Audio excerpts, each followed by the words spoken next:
안녕하십니까? 다 대구에서 오신 거예요? 네, 부산. 부산? 앞에는 날씨 있는데. 네. 기초반 들었어요? 네. 죄송합니다. 빨리 뭐 알아봐가지고. 물건 받았어요? 들어가는데. 안 됐어요? 네. 시술선 했을 거 아니에요? 입찰 2번 들어갔는데 몇 등 했어요? 2등만 보라고 컴퓨터는 모르겠습니다. 아, 2등 한번 했어요. 저번에 우리 교생이 받았는 거 그것도 한번 안 들어오셨어요? 그때 금남동. 아니요, 안 들어갔습니다. 아, 그때는 안 들어오셨어요. 한 분이 들어오셨나? 그때는 맨 기초반에서 들어와가지고 2등 되는 것 같은데. 1등하고 얼마 정도 차이로 해가지고 떨어지신 거예요? 780만 원 정도. 780만 원? 시 차이는 얼마 정도 보고 들어갔는데? 3,500 정도. 800만 원만 더 적었으면 1등이 될 뻔했네. 그죠? 네. 떨어지면서 어떤 느낌을 받았어요? 좀 더 철저하게 해야 되겠다는 생각이 처음에 들었고. 철저하다는 거는 입찰가를 얘기하는 겁니까? 조사를 얘기하는 겁니까? 조사를. 어떤 면에서? 요즘에는 자꾸 이게 대구 쪽에 떨어지는 것 같더라고요. 아파트들이. 물론 올라가는 데는 올라가던데 수승구가 저래돼 버리니까 침산동이나 뭐 남산동 이쪽으로 많이 올라가더라고요. 그렇게 말씀하셔야지. 대구는 떨어지는 것 같더라고요 라고 하면 전반적인 걸 얘기하는 거잖아요. 네. 올라가는 데는 올라가고 떨어지는 데는 떨어지는 게 사실이죠. 그래가지고 철저하게 조사를 해봐야겠다라는 생각을 했구나. 그죠? 2등을 하면서 좀 아깝다는 생각은 안 들어보셨어요?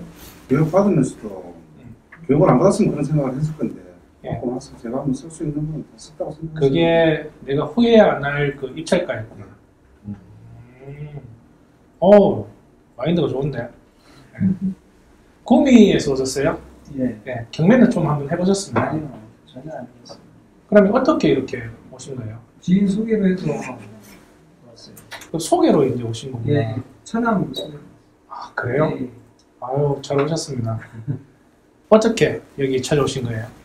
저도 저희 언니 소개로 왔습니다. 아, 네. 그러시구나. 네, 그럼 제 유튜브는 안 들어보셨겠네요.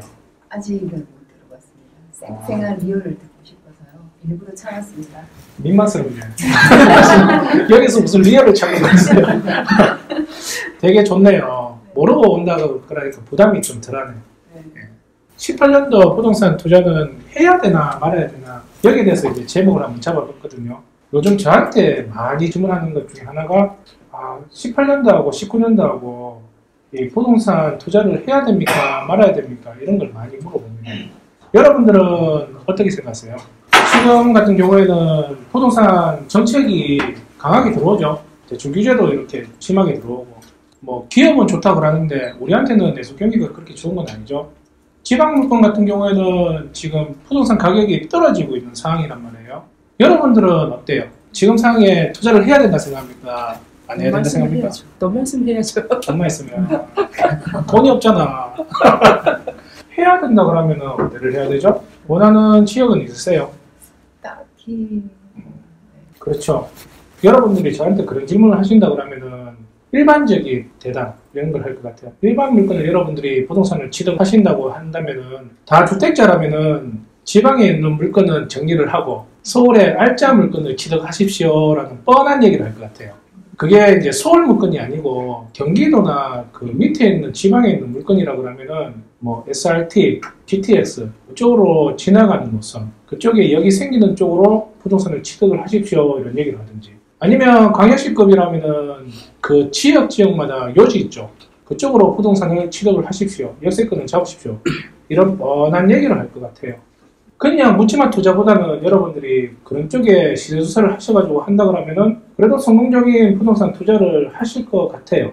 그런데 항상 재테크에는 리스크는 따라갑니다. 정책에 의해 가지고 따라갈 수도 있고 국내 경기나 대외적인 경기에 따라서 리스크가 발생할 수도 있고 예를 들면은 여기는 GTX나 SRT가 지나간다고 분명히 했어요. 그런데 어떤 여건에 따라서 그게 계획이 바뀔 수도 있단 말이에요. 분명히 이 지역은 재개발하고 재건축이 들어간다고 했는데 그렇게 해서 내 원금을 이쪽에 투자를 했는데 조합원까지 만들어지고 시행까지 거진했는데 그게 푸시돼가지고 안 될 수도 있는 거고 그러면서 내 원금을 손해볼 수도 있는 거고요. 국제적인 금융위기가 와가지고 갑작스럽게 그래서 내 원금이 손실을 볼 수도 있는 게 재테크라는 거죠. 그러니까 아무리 전문가라도 앞으로 여기에 어떤 일이 발생할지에 대해서는 알 수가 없는 거예요. 특히 지금같이 어떻게 종잡을 수 없는 상황에서는 일반 물건을 제가 여러분들한테 어느 지역에 이렇게 잡아보십시오라고 하는 거는 할 수는 있어요. 근데 그게 얼마큼 올라갈지 떨어질지에 대해서는 얘기는 못 해줍니다. 투자금은 여러분들이 이제 하는 거니까. 제가 투자를 했는 그 시기 때도 국제적인 금융위기가 왔을 때였어요. 그때는 지금 정권보다 더 강하게 부동산 정책이 들어왔어요. 지금보다 더 강했으면 강했지 덜하진 않았단 말이에요. 어떻게 보면은 지금 정부는 그때 정부가 했던 걸 더 디테일하게 정책을 펼치는 거란 말이에요. 근데 저는 해봤잖아. 근데 그때는 처음이었단 말이에요. 그 공포심은 장난이 아니었어요. 거기에다가 금융위기까지 왔죠. 그러다 보니까 장기적인 부동산 침체가 들어갔습니다. 그때는 제가 부동산이라는 걸 이제 접해봤단 말이에요. 다시 돌아가서 하라고 한다고 해도 저는 일반 물건을 취득하기가 힘들었을 것 같아요. 그런데 그때 제가 잡았던 재테크는 경매였습니다. 왜 경매를 잡았냐? 올라갈 때도 경매라는 거는 돈을 법니다. 왜 그렇죠? 시세보다는 저렴하게 들어가니까. 그럼 떨어질 때는요? 떨어질 때는 더 떨어뜨려가지고 경매 물건을 잡습니다. 그러니까 내 원금이 손해보는 게 일반 물건을 사는 사람보다는 덜한 거죠. 그리고 지금 이렇게 돌아봤을 때는 최근에 산 것보다는 그때 샀던 그 물건들이 자산을 불리는데 큰 효자 노릇을 했는 것도 사실이에요. 오늘 제가 여러분들한테 2018년도에는 부동산을 취득을 해야 되나 말아야 되나 이 제목을 이렇게 정했는데 결론만 얘기를 한다 그러면은 쉬지 말고 계속 해야 되는 거죠. 일반 물건으로는 제가 여러분들한테 어떻게 하라는 말을 할 수가 없어요. 경매는 지금 상황에서는 여러분들의 자산을 더 불려줄 수 있는 종목이기 때문에 경매로 취득하면은 그나마 리스크는 보장을 하고 들어갈 수 있습니다 라는 얘기를 할 수가 있는 겁니다. 제가 여러분들한테 그전에는 알토란 할 때 저희 교육생들이 받는 물건들을 여러분들한테 보여줬어요. 이렇게 받아가지고 이 정도 시세 차이를 보고 이 정도 수익을 봅니다 라고 하면서 여러분들한테 보여줬단 말이에요. 이번 달에도 교육생들이 낙찰받은 물건이 한 5개 정도 되는데 그런 물건을 이제 보여줄 건 아니에요. 오늘은 현재 진행하고 있는 물건, 그런 물건들을 어떻게 이걸 보고 얼마 정도 시세 차익과 수익을 보는지에 대해서 한번 보여드릴 거예요. 지역은 대구뿐만 아니고 서울이나 부산 골라봤어요. 그리고 종목은 아파트만 뽑았습니다. 왜 아파트만 뽑았냐? 여러분들이 좋아하는 부동산 종목은 뭐죠? 아파트. 경매에서도 다른 종목들이 많단 말이에요. 빌라나 상가나 오피스텔, 땅, 공장 그 외에도 많아요. 그런데 굳이 왜 제가 여러분들한테 아파트를 이렇게 골랐냐면은 여러분들이 되게 좋아하는 종목이니까. 왜 아파트를 좋아하세요? 빌라도 있고 오피스텔도 있고 상가도 있는데 시세 파악이 쉬우니까. 그리고 내가 이걸 정리하려고 하면 환급이 잘 되니까. 그러니까 아파트를 좋아하죠. 그리고 아파트를 보여주면은 다른 종목보다는 이해가 또 빠르니까. 그래서 아파트라는 종목을 골라봤습니다. 사실 2등 해보고 그 밑으로도 떨어져보고 해보니까 알겠죠. 1등이 되는 사람이 단돈 1,000만 원을 벌죠. 그러면 아파트라는 종목은 여러분들이 다 좋아한단 말이에요. 그러면 이런 아파트에는 사람들이 많이 몰릴까요? 안 몰릴까요? 많이 몰린다니까. 많이 몰리면은 내가 이 물건을 잡는 확률이 떨어질 수밖에 없죠. 그러니까 이 아파트에 대한 개념도 좀 알고 이렇게 들어가야 돼요. 그러면요, 빌라나 오피스텔이나 상가나 이런 걸 봤을 때는 사람들이 많이 좋아합니까? 안 좋아합니까? 아파트보다는 떨어진단 말이에요. 그러니까 내가 받을 수 있는 확률이 높을 수밖에 없죠. 1등이 될 수 있는 경우가 많단 말이에요.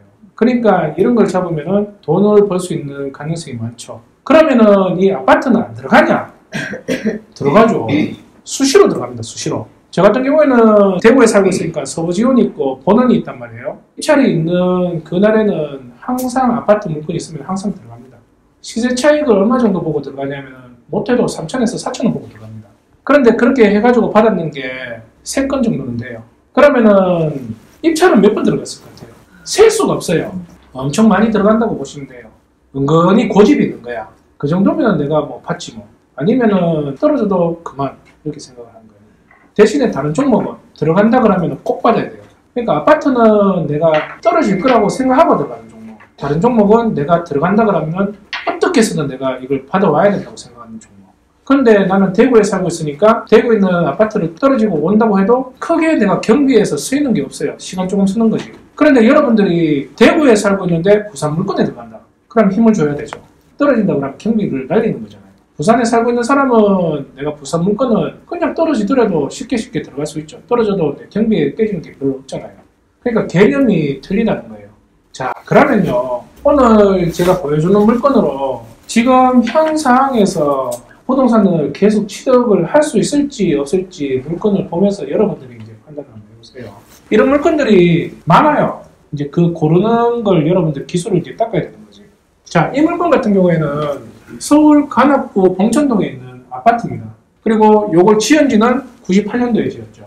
오래됐죠? 몇 년 됐어요? 예, 20년은 됐습니다. 20살 먹었는 거예요. 아파트에 20살이면은 노천강 노천이에요. 오래됐다고 보시면 돼요. 이거는 지금 59제곱미터예요. 그러면 한 23평이나 24평 정도 이렇게 얘기할 수 있겠죠. 여기 감정가가 3억 4,800인데 한 번 유찰돼가지고 2억 7,800에 시작하는 물건이라고 보시면 됩니다. 이 감정가하고 최저가하고 이것만 봐도 벌써 7천 정도 차이가 나죠. 최저가에 받으면 참 좋지. 예. 근데 사람들이 많이 들어올 거잖아요. 그런데 이 물건은 신권에서 한 명이 단독으로 들어가가지고 미납을 해버렸네.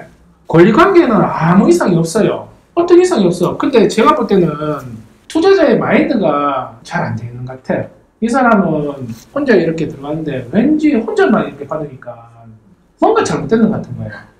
제 생각에 그런 거예요. 제 생각에. 그러면서 이제 고민하다가 주위에서 뭔가 이게 안 좋은 얘기를 들었을 때 본인이 힘들어가지고 미납을 했다고 보시면 돼요. 어쨌든 그거는 그 사람 사정이고 우리 입장에서 이렇게 본다 그러면 이 얘기를 안 들었을 때는 이게 뭔가 뭉쳐있는 거 아니야? 이거 하자에 있는 여자 아니야? 이렇게 생각할 수가 있는 거예요. 제가 지금부터 계속 비유를 할 거예요. 사람으로 해가지고. 그러니까 왠지 얘가 뭔가 성격이 나쁜 거 아니야? 아니면은 주위에 있는 이미지가 별로 못생긴 거 아니야? 이렇게 생각할 수 있는 거예요. 자, 그러면은 권리관계는 깨끗해요. 성격은 괜찮다는 거예요. 얘가. 이 사진을 보시면은 딱 98년도에 지었는 것처럼 생겼죠? 네. 오래돼 보여. 사진만 봐도. 그 다음에 여기는 1호, 2호, 3호, 4호 해가지고 속집에 들어가는 집이에요. 방은 2개거나 아니면 3개 정도 이렇게 될 수도 있겠고 24평 정도 이렇게 얘기하니까. 자, 위치를 한번 볼게요. 이쪽에 있어요. 외롭죠? 외로워요. 그런데 관악하면은 대학교가 어디 생각나요? 서울대 캠퍼스가 있는 거예요. 이거 잘하면 내가 받으면은 학생들한테 월세도 넣을 수 있겠는데? 요즘은 대학생들한테 쉘하우스 해가지고 방마다 이렇게 세도 넣을 수 있단 말이에요. 그러면 수익이 좋을 수도 있겠는데? 그러면 이 아파트는 오래됐지만 수익을 보고 사는 사람들도 있겠네. 그렇게 해가지고 팔면은 잘 팔릴 수도 있는 물건이네 라고 생각이 들 수도 있겠죠. 그러니까 위치를 보니까 외로워 보이는데 옆에 있는 대학교를 보니까 괜찮은 것 같은데 생각이 들죠. 예뻐. 갑자기 예뻐 보여요. 제가 여러분들한테 이제 얘기하는 거는 본조사 들어간 게 아닙니다. 제 나름대로 그냥 부동산 한두 군데 이렇게 전화해가지고 가조사만 이렇게 하는 거예요. 가조사 했을 때에 요 정도 시세가 돈다라고 하는 거예요. 만약에 여러분들이 마음에 든다 그러면 여러분들이 본조사 해야 되는 거예요. 선물이에요. 설 끝나고 선물. 별로 안 반가워하네. 얘기하지 말까? 자, 그러면요. 이 물건 같은 경우에는 제가 가조사를 이렇게 해보니까 감정가는 3억 4,800인데 시세는 3억 9천 이렇게 얘기해요. 3억 9천 또 저층 쪽으로 해가지고 알아보면 여기 지금 1층이잖아. 6층 중에 1층이니까 뭐 15층도 아니고 그런데 하여튼 1, 2층 쪽으로 이렇게 도는 거는 3억 9천 정도. 그러니까 층별로 해가지고 캡 차이가 그렇게 많이 나는 것은 아니에요. 하여튼 여기는 감정가가 3억 4,800인데 3억 9천. 이상하죠? 감정가가 3억 4,800인데 왜 시세가 3억 9천이에요? 이게 경매가 언제 진행됐어요? 6개월. 6개월 전이 아니지. 경매 개시 결정이 떨어졌는 게 17년 5월 15일. 판사가 이렇게 지금부터 경매 개시 결정할 거니까 지금 현장에 2명 내가 파견 보니까 얘들은 빨리 가 이렇게 얘기하는 거예요. 누구? 감정평가사. 감정평가사가 5월달이나 6월달 되기 전에 현장 가가지고 시세 조사했던 시점이 그때인 거예요. 그러면 지금 3월달이죠. 그러니까 못해도 시세 조사했던 시점에서 10개월 정도는 흘렀다는 거지. 지금은 서울이 올라가고 있습니까? 떨어지고 있습니까? 네. 그러면은 얘가 지금 조사했던 게 5월달쯤에 조사했는데 6월달에 시세가 올라갈 수도 있고 7월달에 떨어질 수도 있고 올라갈 수도 있고 떨어질 수도 올라갈 수도 있고. 그러니까 작년 5월달에 시세 조사했던 거하고 지금하고 시세가 틀릴 수도 있겠네. 그러니까 그때 시세 조사했던 게 3억 4,800인 거예요. 지금은 3억 9천에 할 수 있지. 그러니까 제가 두 군데 이렇게 전화했을 때 부동산에 얘기하는 게 보수적으로 3억 9천 정도 합니다라고 하는 거예요. 층수 좋은 데는 4억도 넘어요. 여기는. 전세는요. 전세는 2억 9천. 월세가 세 1억에 70 정도 나요. 그리고 서울은 지금 투기지역입니까? 투기지역이 아닙니까? 네. 그러니까 이쪽에는 대출도 제약을 받겠네. 내가 주담보가 있다 그러면은 30% 받는 것도 잘 받을 수도 있겠네. 그런데 여러분들도 알아야 되는 게 임대사업자가 있다 그러면은 대출이 80%도 나옵니다. 그러니까 여러분들이 임대사업자가 있다 그러면은 아, 요 물건 받아가지고 대출 80%도 받을 수 있겠네 라고 생각도 할 수 있어요. 일단은 투기지역 쪽으로 이렇게 간다 그러면은 이쪽은 내 주담보를 내가 받는다 그러면은 없애고 다음 물건 또 계약을 해야겠네 라고 생각을 하셔야 돼요. 그러면 그게 뭐예요? 전세로 캡 투자가 들어가야 되는 거예요. 지금 얼마에서 시작하는 거예요? 한번 떨어져가지고 2억 7,800에 시작하는 거죠. 지금 제가 입찰가를 얘기하는 거는 될지 안 될지 모르는 거예요. 근데 예상하는 게 한 3억 2천 정도에 적었다. 감정가가 3억 4,800이니까. 그래서 운이 좋아가지고 3억 2천에 됐다 그러면 전세 낀다 그러면은 내 실투자 금액이 전세를 끼면은 3천밖에 안 들어가는 거예요. 그럼 시세 차익은요? 7천 정도는 보고 들어가죠. 괜찮죠? 분명히 여기에는 3억 9천에도 사는 사람이 분명히 있을 거예요. 근데 3억 9천에 사가지고 전세를 끼고 1억 정도 자기 투자금 들어가고 했을 때 만약에 경기가 안 좋아가지고 7천 정도 떨어졌다 그러면 그 사람은 7천을 손해를 보는 거죠. 우리는 7천 정도 떨어지면은 거기서 더 떨어져야지 그때부터 이제 손해를 보기 시작하는 거예요. 아파트를 샀는데 떨어지기를 바라고 사는 사람이 많겠습니까? 올라가는 걸 기대하면서 사는 사람이 많겠습니까? 올라가는 걸 기대하면서 사는 사람이 많겠죠. 근데 여기에 자기가 사가지고 3천 정도 올랐다 그러면은 그럼 우리는 얼마 정도 차익을 보는 거예요? 1억. 그러니까 부동산 투자에서도 경매로 이렇게 사는 거하고 일반 물건으로 사는 거하고 잽이 안 되는 거예요.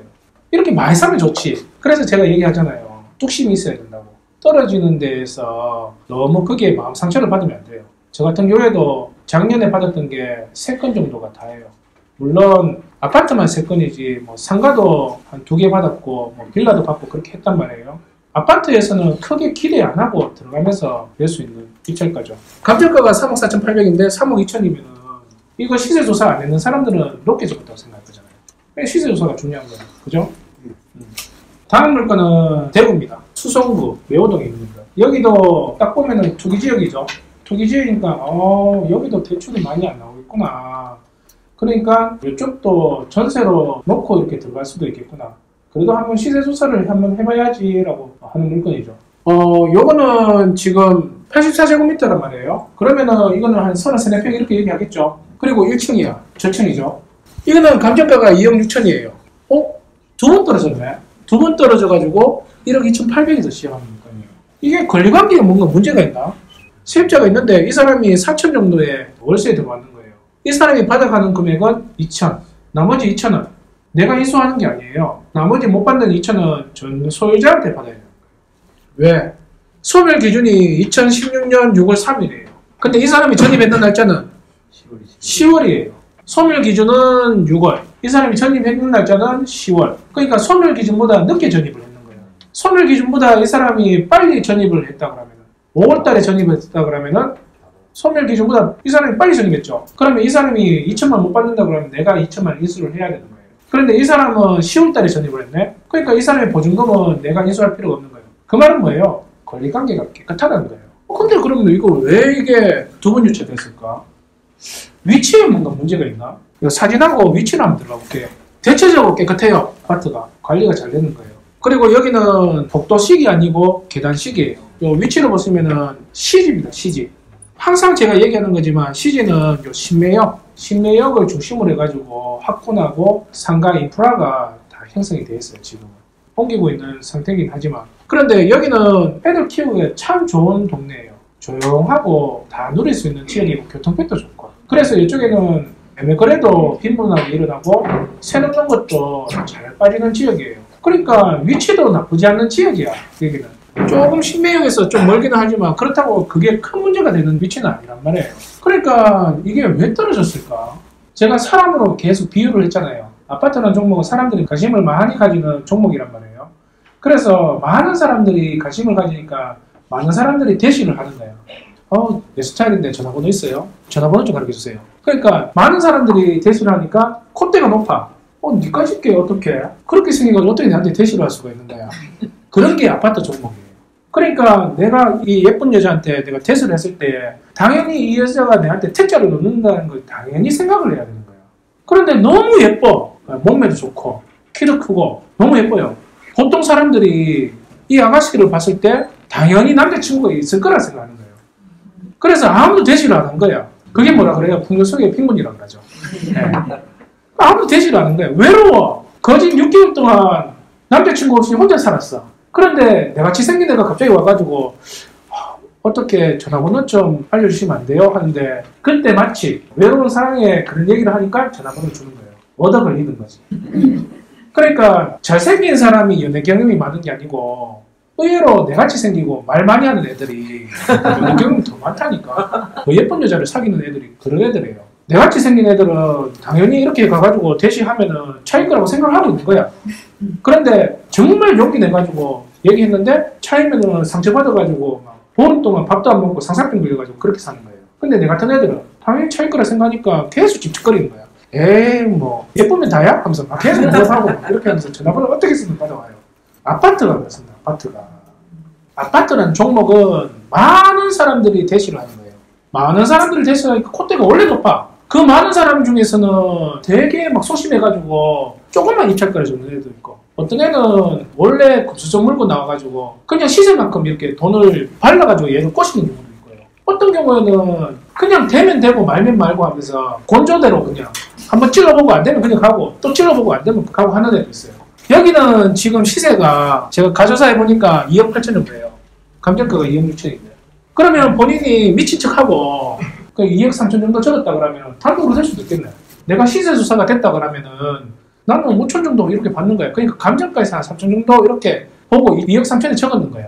그러면 단독으로 됐다고 그래도 아까 그 사람처럼 내가 막 마인드가 안 돼가지고 미납할 것 같아요? 안 할 것 같아요? 그러니까 저도 그렇게 얻어 걸리는 경우가 있단 말이에요.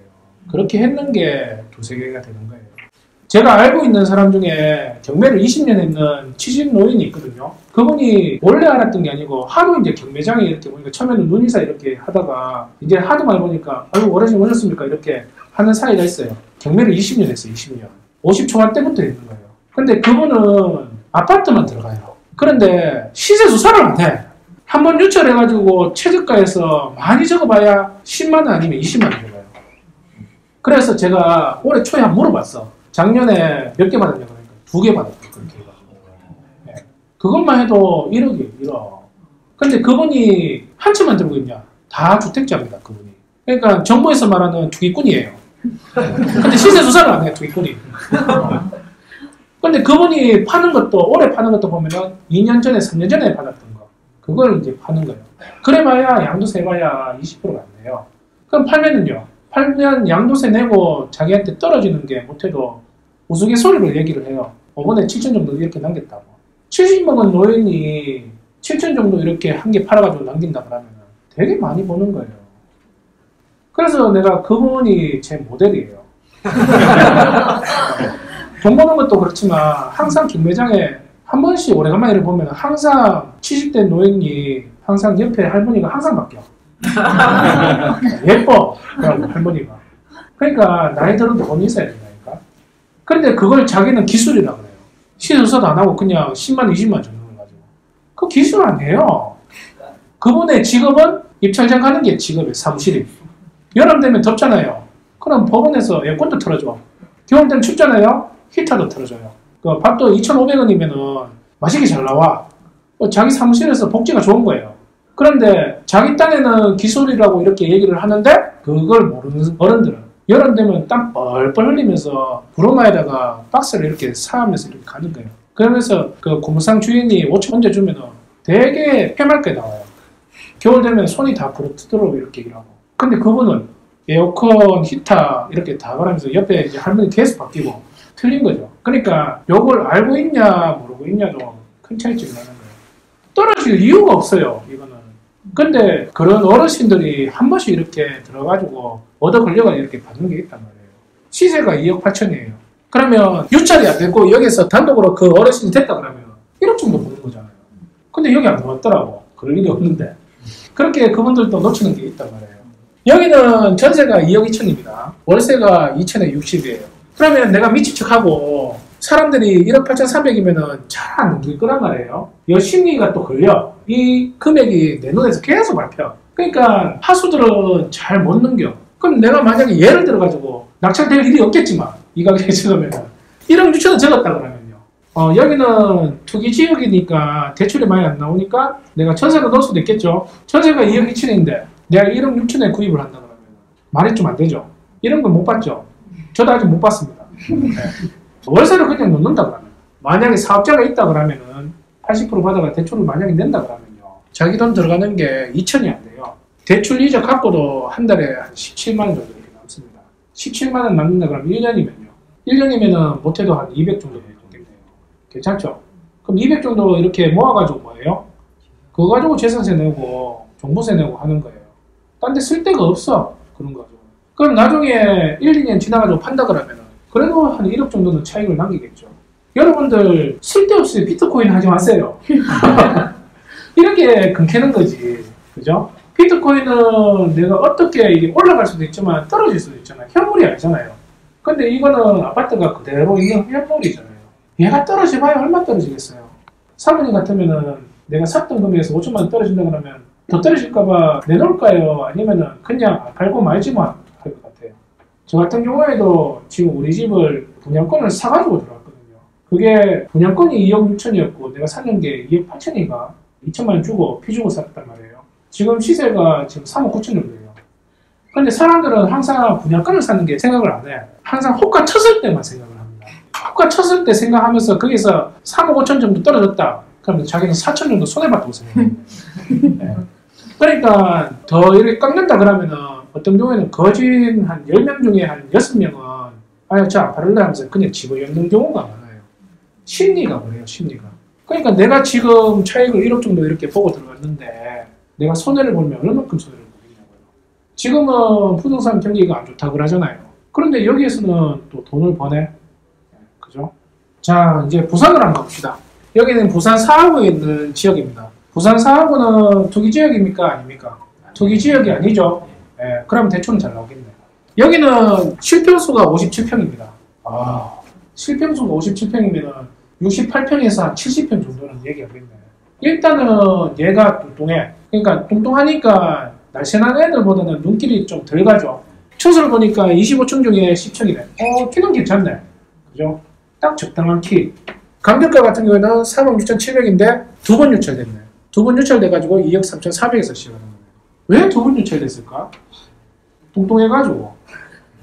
너무 뚱뚱하니까 나중에 새 들어오는 사람이거나 요걸 구입하는 사람들이 한정돼 있겠죠. 이런 데는 누가 이쪽에 사가지고 들어올까요? 가족들은 저같이 자녀가 한 3명 정도 되는 사람, 식구가 한 5식구 정도 된다 그러면은 요런 데 들어와서 살 가능성이 많겠죠. 방이 여기는 5개니까, 화장실 2개, 방 5개니까. 저 같은 사람은 딱 적당하죠. 우리 집은 지금 방이 4개네요. 39평이거든요. 얘들이 큰다 그러면 좁을 것 같아요. 지금 벌써 후회하고 있어요. 그냥 43평에 들어갈 걸 이 생각을 하고 있어요.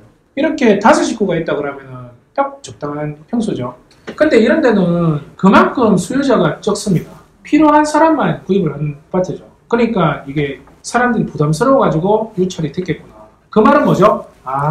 지금도 내가 힘을 살짝 빼고 들어가가지고 운을 바라고 입찰에 들어갈 수도 있겠구나 라고 생각할 수 있는 거니까. 자, 사진 한번 들어가 봅시다. 여기는 아파트 상태는 잘 관리하고 있는 지역이에요. 지도 한번 들어가 볼게요.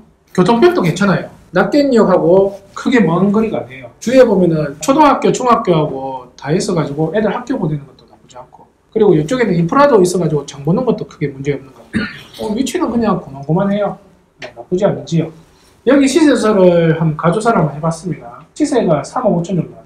그러니까 아까는 다 시세가 올라가는 지역인데 여기는 떨어지는 지역이네. 그걸 이제 보고 들어가는 거죠. 그리고 전세는 2억 2천. 전세도 시세에 비해서 좀 많이 떨어지는 편이고. 그래서 제가 구입가를 한 2억 7천 정도. 제 생각에 이것도 힘을 좀 줬는 것 같아. 꼭 받고 싶다면 한 2억 7천. 그거는 이제 여러분들이 마음이 든다면 여러분들이 이제 판단하는 거고. 여기는 전세를 놔야 돼요. 전세를 넣는다 그러면은 내 실투자 금액이 5천 정도 이렇게 발생을 하는 거죠. 그리고 시세 차익은 8천 정도. 아까보다는 조금 재미없죠. 그러면 여러분들이 그럼 아까보다 재미가 없는데 이렇게 생각이 든다 그러면 아까 내가 입찰가를 2억 7천이라고 이렇게 얘기했지만 좀 뺄 수도 있는 거지. 여기는 리스크가 뭐예요? 똥똥하다는 거. 똥똥하기 때문에 내가 이걸 세를 붙이고 나서 언제 내가 이게 매매로 거래가 될지 모르겠구나라고 생각하고 들어갈 수 있으니까. 그럼 내가 1, 2천을 더 빼고 이렇게 시세 차익을 좀 보고 들어간다 그러면요. 차라리 그냥 1억 보고 들어간다 그러면은 좀 이게 거래가 늦더라도 내 마음은 행복하겠죠. 여러분들이 만족감이 드는 그게 입찰 가격이 되는 겁니다. 붙으면 행복하겠지. 떨어진다 그러면 후회가 없어야 돼요. 입찰가에도. 대구 사람들은 장미 아파트 하면은 좀 아시는 분들이 많을 거예요. 여기는 원래 처음에 시작할 때 임대 아파트로 시작을 한 곳입니다. 지금은 이제 임대가 끝나가지고 다 개인적으로 이렇게 소유권이 이제 넘어왔지만 실평수가 지금 13평이에요. 실평수가 13평이라는 거는 많이 빼면은 방이 2개라는 겁니다. 그러면 방 2개에는 어떤 사람들이 들어가서 살까요? 신혼부부. 양가에 지원을 못 받는 상태에서 신혼으로 시작한다 그러면은 딱 적당한 가격이죠. 그게 부담 없이. 아니면은 자녀들 다 출가시키고 노인 혼자서 살거나 아니면은 두 분이서 살기에는 괜찮은 평수죠. 근데 방 2개면요 좁아요. 요즘 트렌드가 보면은 젊은 사람들이 혼자 이렇게 사는 경우가 많아요. 방 하나는 드레스룸 해가지고 그냥 옷까지 하고 짐 같은 거 이제 넣어놓고 하나는 침실 정도로 이렇게 사용할 수 있는 거예요. 그런 용도로 많이 쓰죠. 그러니까 이런 데는 새가 그렇다고 해가지고 잘 안 빠지는 게 아니에요. 잘 빠져요. 위치가 그렇게 나쁘지는 않단 말이에요.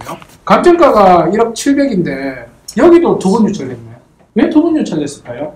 새는 잘 빠지는데 거래가 빈번한 곳은 아니란 말이에요. 왜 그럴까요? 여기는 태어날 때부터 임대 아파트로 태어나는 거예요. 저도 이런 말 하는 거 싫어하지만 아무래도 임대 아파트로 태어나는 애들하고 레미안, 포스코 이쪽에 있는 사람들하고 잘 섞이지가 않아요.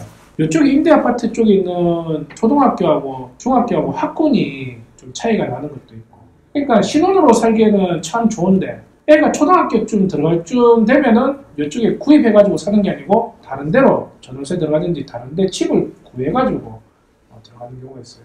그러니까 8년 동안은 어떻게 해서든 여기서 돈을 모아가지고 학군 좋은 데로 옮기는 지역이라고 이렇게 보시면 이해될 만한 물건이죠. 그러니까 월세는 잘 나온다 그랬잖아요. 그러니까 월세는 잘 빠지니까 수익은 좋은지요. 이쪽에는 권리관계도 깨끗해요. 그러니까 다만 이유는 여기는 임대아파트고 교통하고 학군이 안 좋아서 이런 일이 발생하는구나 라고 생각하고 들어가는 거예요. 이 사진 보시면은 쭉 이렇게 들어가죠. 이 복도식입니다. 이게 계단식은 내가 엘리베이터에서 딱 내리면은 옆에 있는 집하고 우리 집하고 보이면은 계단식인 거고, 복도식은 내가 엘리베이터에서 딱 내리면은 양가해로 호실이 쭉 늘어져 있으면은 복도식인 거예요. 이때 지었던 아파트를 보면은 거의 복도식입니다. 그 지역에 보면. 그런데 여기는 아파트 관리는 깨끗하게 잘 관리하는 편이에요. 위치를 보시면요, 이쪽에 앞산입니다. 앞산. 여기가 앞산 순환도로인데 여기서 내려가지고 쭉 내려가면 수목원, 그러니까 진천역 이렇게 대곡역 나오는 데가 여기고, 앞산 순환도로를 올리고 내리는 쯤에 있는 지역이라고 보시면 돼요. 그러니까 이쪽에는 노인들이 참 좋아하는 게 앞산이 있어가지고 이쪽에 등산로가 바로 앞에 있거든요. 그쪽으로 주말 되거나 새벽 되면은 운동하러 가는 사람들이 많아요. 공기가 좋아요. 여기는 시세가요, 제가 가조사 해보니까 여기 시세는 1억 정도에서 플러스 마이너스 해가지고 500 정도 왔다 갔다 해요. 그런데 이쪽에는 알아보시면은 금매 물건도 9천 정도 이렇게 나와 있는 게 있단 말이에요. 만약에 금매 물건이 있다 그러면은 금매보다는 저렴하게 사야 되죠. 그러니까 꼭 그것도 알아봐야 돼요. 아파트를 투자하신다 그러면은 이쪽에 금매 물건이 있냐 없냐, 없다 그러면 내가 금매 물건도 만들 수 있는 물건인지 아닌지 해가지고 금매 물건도 한번 만들어 봐야 돼요. 금매 물건을 만들었다 그러면은 일단은 여러분들이 입찰가는 금매 물건을 넘기면 안 돼요. 그 넘기지 말라는 거는 뭐가 포함되는 거예요? 나는 여기 투자하는 사람이니까 취득세나 수리비, 여기에 세입자가 살든지 소유자가 산다 그러면 이사비 정도도 생각해야 되고 관리비하고 다 포함했을 때 금매 가격이 넘어가 버리면 안 되겠죠. 넘어가 버리면 뭐예요? 차라리 그냥 금매 물건을 사는 게 낫지. 금매 물건을 산다는 건 뭐예요? 내가 이사비를 줄 필요가 없잖아요. 관리비를 내가 줄 필요 없잖아요. 최소한 그 정도는 내가 포함시켜놓고 입찰가를 찍어야 합니다. 여기는 전세가 8천이에요. 9천 받는 데도 있지만 보수적으로 생각해가지고 8천.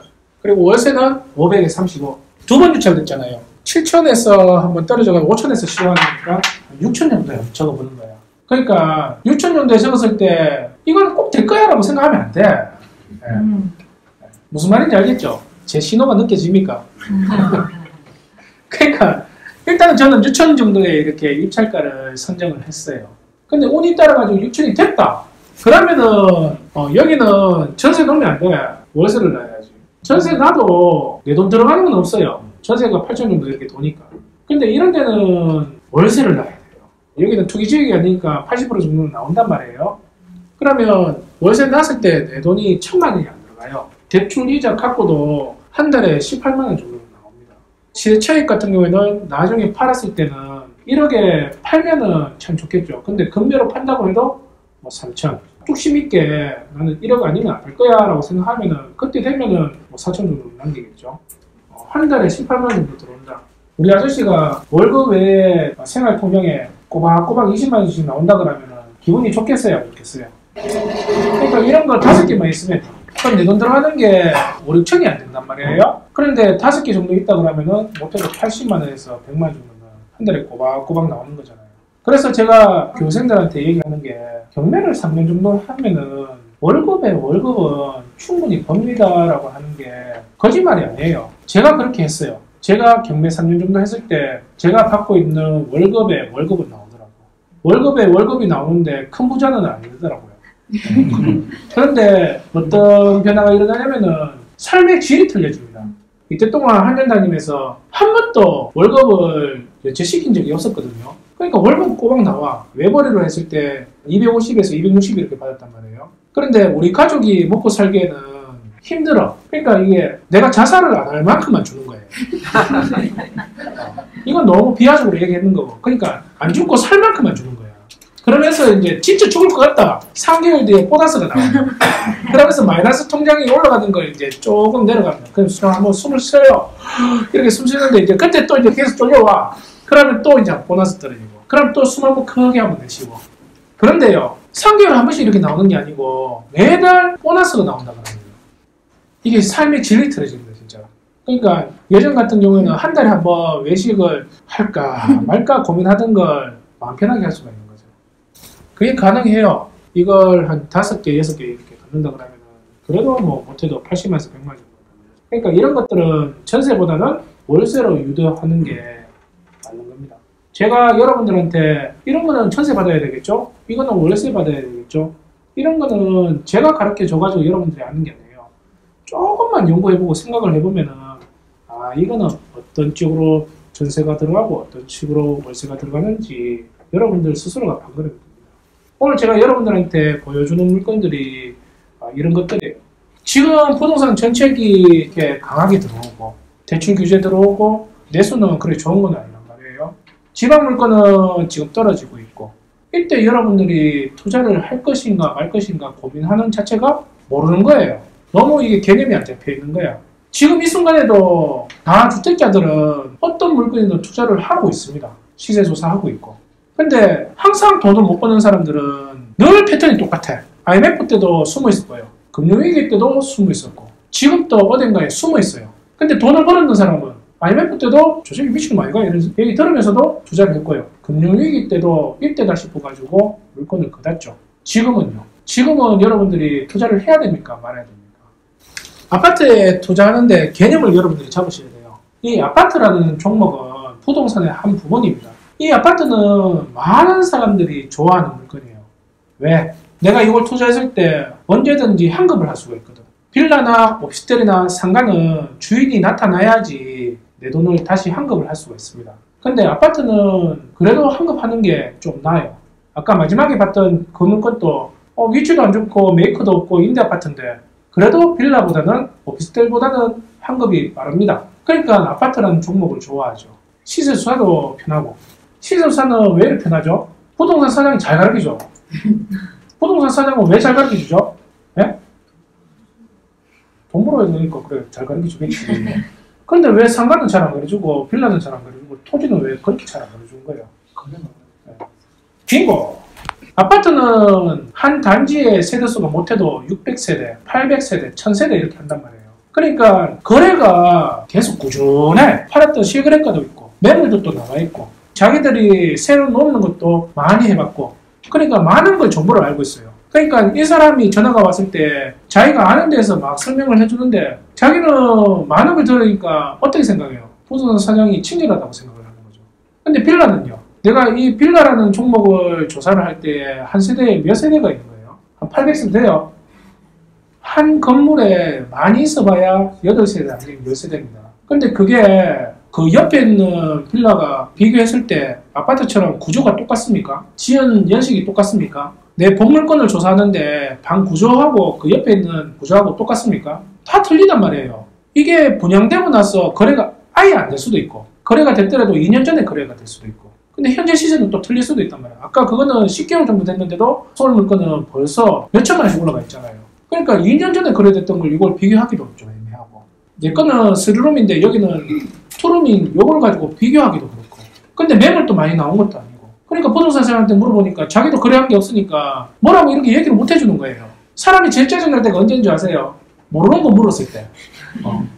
아는 거 물을 때는 수술 가르쳐주는데 나는 모르는데 계속 얼마냐고 물어보는 게 짜증나는 거야.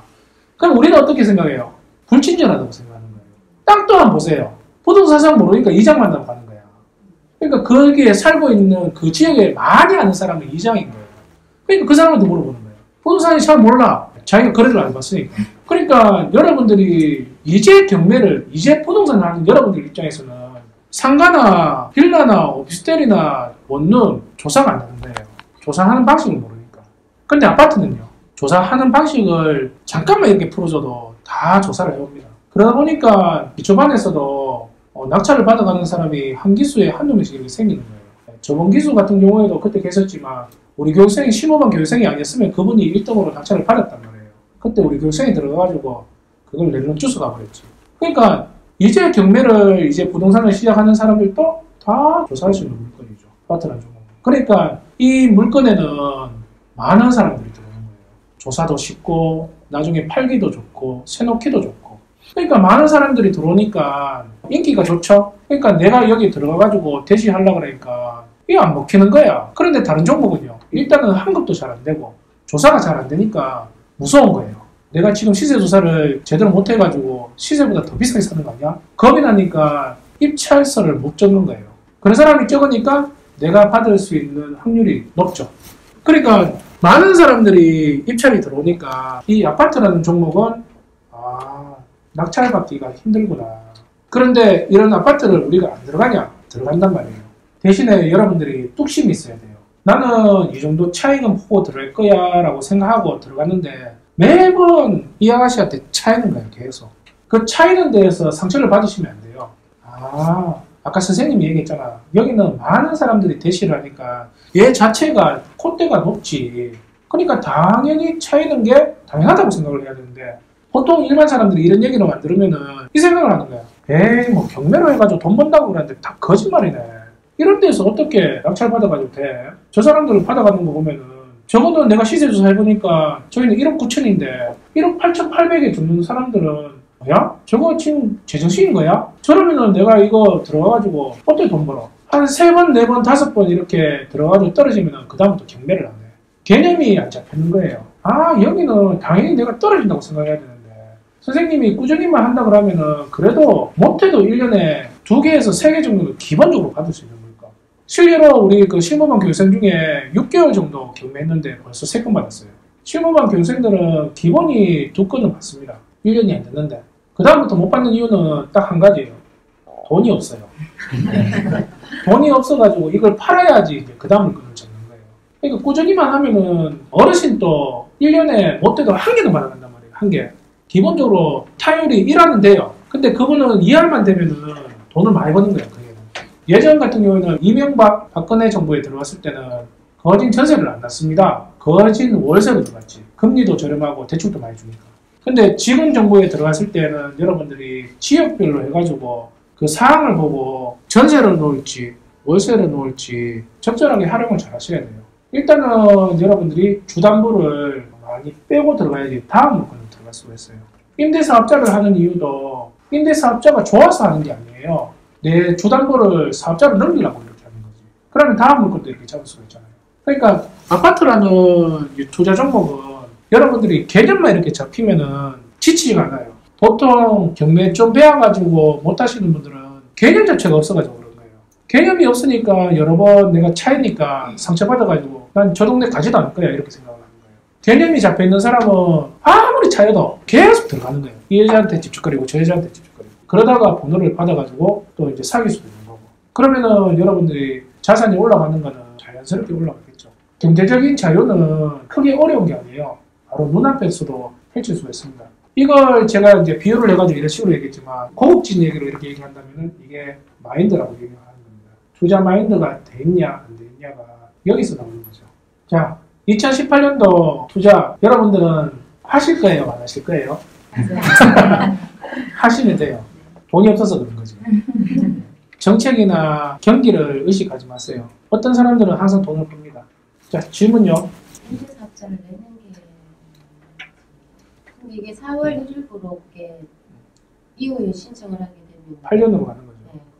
임대사업자를 해가지고 내가 8년 정도 가지고 간다. 그때 시기때마다 해가지고 내가 잘 팔아 넘겨야 되는데 집값은 올라가는데 자산 느낌이 안 되잖아요. 근데 사업자끼리는 거래가 됩니다. 거기에 대한 것도 어느 정도 이 정부가 좀 완화를 시켜줬는 거예요. 근데 아직까지는 지금 국회에서 통과된 게 아니잖아요. 투기지역이 아닌 곳에서는 대구 같은 경우에도 상인동 사면은 70% 80% 나와요. 내가 시세보다 저렴하게 사니까. 계속 대출을 받게 되면 퍼센트가 상승하신다고 그러더라고요. 그렇죠. 아까 그 물건 같은 경우에 그러니까 이자를 내고도 수익이 나왔잖아요. 예. 그러면은 요즘에 원리금 균등 상황인데 예. 그냥 이자만 생각을 하시는 거예요? 찾아보면요. 원리금 균등을 안 하는 곳도 있어요. 그러니까 은행이 전부 다 원리금 균등 상환을 한다고 이렇게 보시면 안 돼요. 주거용도 그렇고 상업용도 그렇고. 그러니까 금방 교육받고 가는 교육생 중에 은행 직원도 있거든요. 자기도 대출 낼 때 자기 은행에 대출을 안 낸대. 1년이나 2년이나 거치해놓고 그때 돼가지고 상환하는 경우도 있어요. 그럼 우리가 이게 천년만년 들고 있는 건 아니잖아요. 그리고 월급 상환을 한다 그러는 거는 내 수익은 떨어지는 거지만 어차피 돈을 갚는 거잖아요. 내가 갚아 나가는 거잖아요. 돈이 자꾸 들어가니까 없는 돈에 해가지고 근데 주머니에서 돈이 나가는 건 아니잖아요. 그죠? 플랜이 딱 정해져 있어야 돼요. 항상 내 주머니에서 돈은 안 나간다고 생각을 하셔야 돼요. 나는 월세를 받아가지고 거기에서 대출도 받고 재산세를 낸다고 생각해야 되는 거예요. 지금은 내가 알아보고 했을 때 대출 비율을 봤을 때 월급 상한이 들어가야 된다. 균등상한 들어가야 된다 그러면은 수익을 안 보고 들어가는 거예요. 그냥 시의 차익만 보고 들어간다라고 이렇게 개념을 잡을 수도 있는 거죠.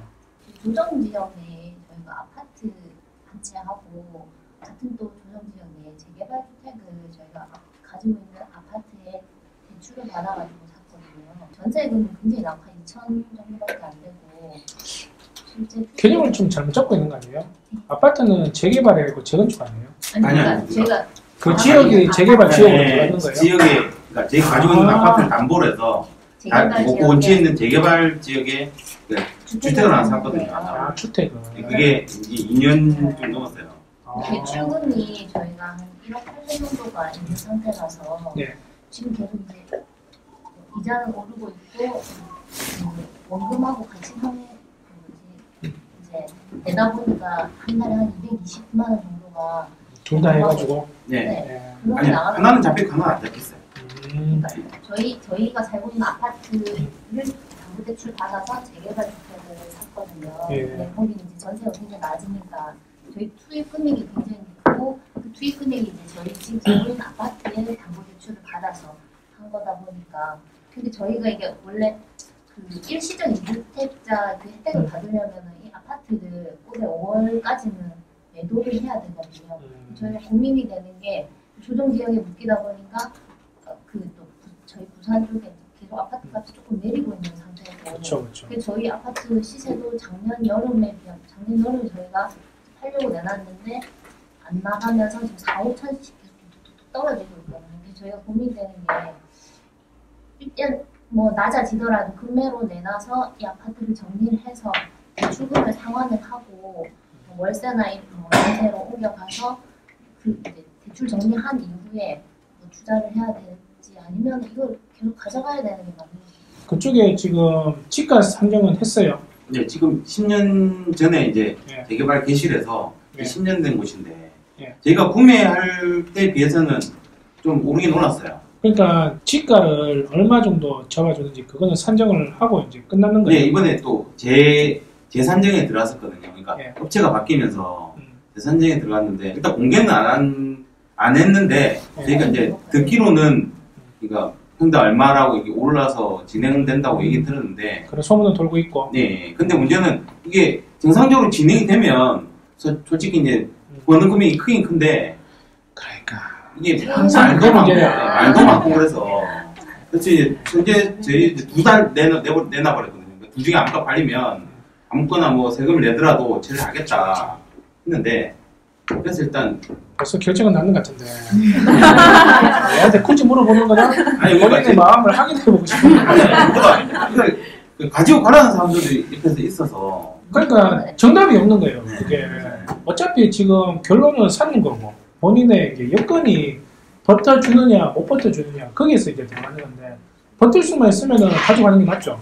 근데 이게 내가 못 버티는 상황이라면 저는 굳이 그걸 들고 가는 걸 추천하지는 않아요. 아파트는 부숴가지고 짓는 걸 재건축이라고 얘기하죠. 주택이나 빌라는 밀어버려가지고 다시 그 지역을 유타운처럼 짓는 걸 재개발이라고 얘기를 한단 말이에요. 재건축은 매력이 많이 없어졌어요. 내가 샀던 그 금액에서 이게 피가 오르고 가격이 오른다 그러면 초과이익 환수제라고 해가지고 거의 반을대가 오른단 말이에요. 근데 재개발은 그게 아니야. 그래서 이제 교육생들한테 물건 잡을 때 그런 재개발 지역에 있는 물건도 추천은 하죠. 그런 것도 보라고. 제일 좋은 거는 그런 재개발 지역에 있는 위치에 그 옆 동네를 사는 게 제일 좋은 방법이에요. 언젠간 얘들이 이제 치우면은 언젠가 이쪽으로 밀려올 거거든요. 그럼 그거는 마음이 편하죠. 실무반에서는 정확한 어떤 교육을 그 기초반은 아파트에 대한 걸 오늘처럼 요 개념을 잡아주고 시세하는 방법을 가르쳐주고 입찰가 선정하는 방법을 이렇게 가르쳐주는데 실무반은 종목 상관없이 다 그냥 하는 겁니다. 다. 이 사람이 빌라가 관심이 있던 오피스텔에 관심이 있던 원룸이 관심이 있던 상가가 관심이 있던 다 종목을 시세 조사하는 걸 가르쳐주는 거죠. 그리고 입찰가 선정하는 것도 가르쳐주고 낙찰 받으면 연구하는 것도 가르쳐주고 이게 아파트 시세 조사하는 거 틀리고요. 빌라 시세 조사하는 게 틀리고 상가 시세 조사하는 거 틀리고 원룸 시세 조사하는 게 틀립니다.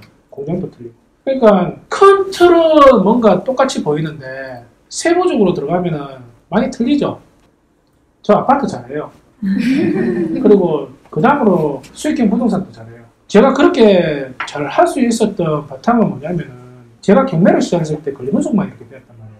거기에 대한 되게 답답한 걸 많이 느꼈어요. 그러면서 제가 공부를 배우러 다녔던 데가 어디냐면 학원이 아니고 경매 좀 하는 사람들 아까 그 노인처럼 만나가지고 뭐 아시는데요? 이렇게 물어보면서 그 경매장에 자주 보이면서 낙찰 받아가는 그런 사람들을 쫓아다니면서 제가 운전도 해주고 밥도 사 먹이면서 그렇게 하면서 배웠어요. 그게 처음에는 부산이었습니다. 부산. 부산 가가지고 그렇게 배우고 그 다음에 창원, 그 다음에 저 경기도 어디 가가지고 배우고 서울 가가지고 배우고 그런 식으로 배우는데 사람들마다 다 자기가 좋아하는 종목이 있어. 예. 아파트만 하는 사람이 있고요. 그 빌라도 지하 빌라만 사는 사람도 있고요. 예. 상가만 수익형 부동산만 이렇게 골라서 사는 사람도 있고. 그런데 그런 사람들마다 조사하는 법이 다 틀리고 그런 걸 그러면서 이제 이렇게 배운 거죠. 그러니까 무슨 종목을 들어가더라도 제가 케어가 되는 거죠. 이 보면은 선생님이 어떤 걸 좋아하느냐에 따라서 교생들도 받아가는 종목들이 다 틀립니다. 유튜브를 들어보시면 아시겠지만 교생들이 받아가는 물건들이 다 다양하잖아요. 하여튼 그렇다는 거예요. 이게 실무반 같은 경우에는 모든 종목을 건드려줍니다. 한 번만 이제 하고 끝내기 이제 목이 이제 나가요. 주부는 대출이 문제잖아요. 직장이 없으면. 주부가 대출이 문제죠. 근데 그러니까 이제 저 같은 경우에는 남편 이름으로 이렇게 직장생활 하면 되는 거예요. 직장 생활이 없어도 대출은 나와요. 근데 본인이 이제 금전 거래를 좀 하는 게 보여 있어야 돼요. 카드 쓴 거 이런 거. 그죠, 그죠. 우리 집사람 같은 경우에는 매달 이제 생활비하고 용돈하고 합쳐가지고 한 500만씩 이렇게 주거든요. 보낼 때 이제 어떻게 보내냐면은 급여해가지고 보냅니다. 그러니까 집사람은 월급 받는 사람이야. 500만 원 월급 받는 사람을 이렇게 매달 이렇게 들어옵니다. 매달. 카드 쓰는 것도 제 카드를 쓰는 게 아니고 본인 카드만 쓰게끔 이렇게 만들어놨어요. 그러니까 은행 가면은 등급이 좋아요. 본인 은행에 급여라는 통장이 딱 찍혀 있으면 아 요거는 급여 통장이네. 월급 받는 사람이네. 요것만 이렇게 보는 겁니다.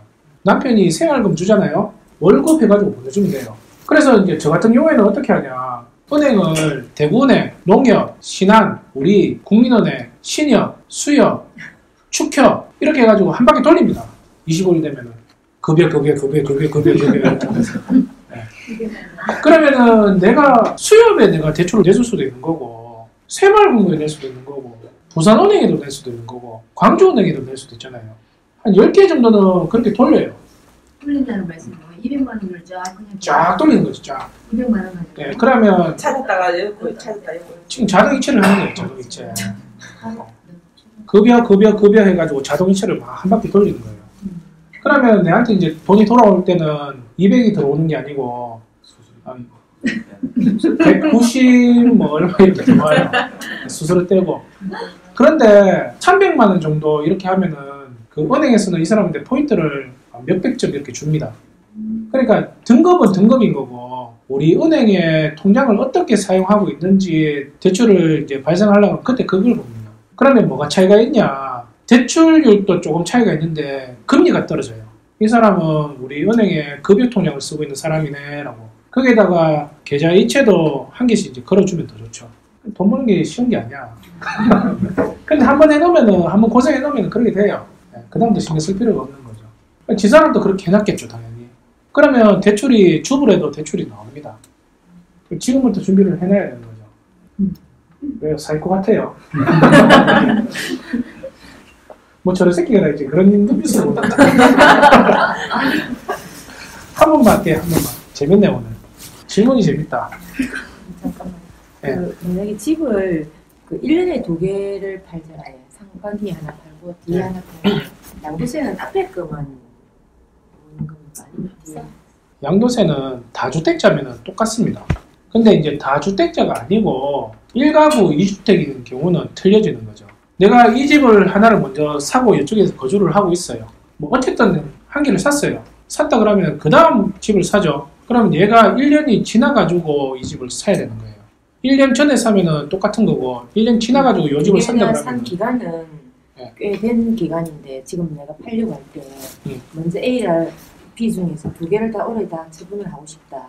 이렇게 그럼 앞에 있는 걸 먼저 처분하는 게 좋겠죠. 근데 그렇게 오래됐다 그러면은 크게 차이는 없을 것 같은데 저를 이제 담당해주는 세무사님이 계시거든요. 그분한테 물어보는 것보다 동대구 세무서 이런데 그냥 담당자한테 물어보는 게 더 나아요. 그 담당자한테 물어보면은 되게 친절합니다. 뭐 제가 지금 이런 상태인데 요 앞에 걸 팔아야지 비과세를 많이 받습니까? 어떻습니까? 라고 물어보면 되게 친절하게 가르쳐줘요. 그 정도 기간이면은 제 경험상 크게 상관없을 것 같아요. 뭘 팔든. 2주택이죠. 저는 지금은 이제 법인으로 해가지고 물건을 이제 구입을 한단 말이에요. 예전에는 법인이 아니고 개인으로 받았단 말이에요. 법인 회사를 차리기 전에는 회사 다닐 때. 그때는 집사람하고 항상 공동명의를 했죠. 그래서 1년에 한 개씩 정리를 했어요. 1년에 한 개씩 정리하는 이유는 뭐냐면 집사람 인적공제가 250만 원 정도 나오고 내 인적공제 250만 원, 집사람 인적공제 250만 원, 그럼 500만 원이죠. 거기에서 그 양도세에서 또 까는 거예요. 거기서 절세를 하는 거죠. 그러니까 1년만 조금 지나가면은 양도세가 여러분들이 많이 발생할 거라 생각하지만 그게 아니라는 거죠. 그리고 항상 관공서 직원들은 친절해. 법원 직원들 빼고는. 동사무소 직원이나 아니면 구청 직원이나 시청 직원들은 항상 친절합니다. 진짜로. 세무서 직원도 진짜 친절하고. 모르는 거 있으면 그 사람들한테 물어보면 잘 가르쳐 주니까 혼자서 건강하지 마세요. 컴퓨터 잘 못하시는데 네이버 찾지 말고 바로 다이렉트로 전화하면 돼요.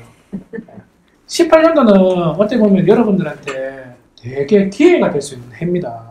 여러분들이 어떤 개념을 잡고 어떤 시점을 보고 이렇게 들어가냐에 따라서 여러분들의 자산이 크게 올라갈 수도 있고 아니면은 맨 작년하고 재작년하고 똑같은 삶을 살 수가 있단 말이에요. 일단 실천을 하세요. 이 지식이 중요한 게 아닙니다. 내가 행함으로써 내 삶은 그때부터 변하기 시작해요. 조금의 용기를 가지시고 행하시면은 여러분들의 경제적인 자유는 항상 눈앞에 있다는 걸 생각하고 그렇게 사시면 좋을 것 같아요. 네, 고생했습니다.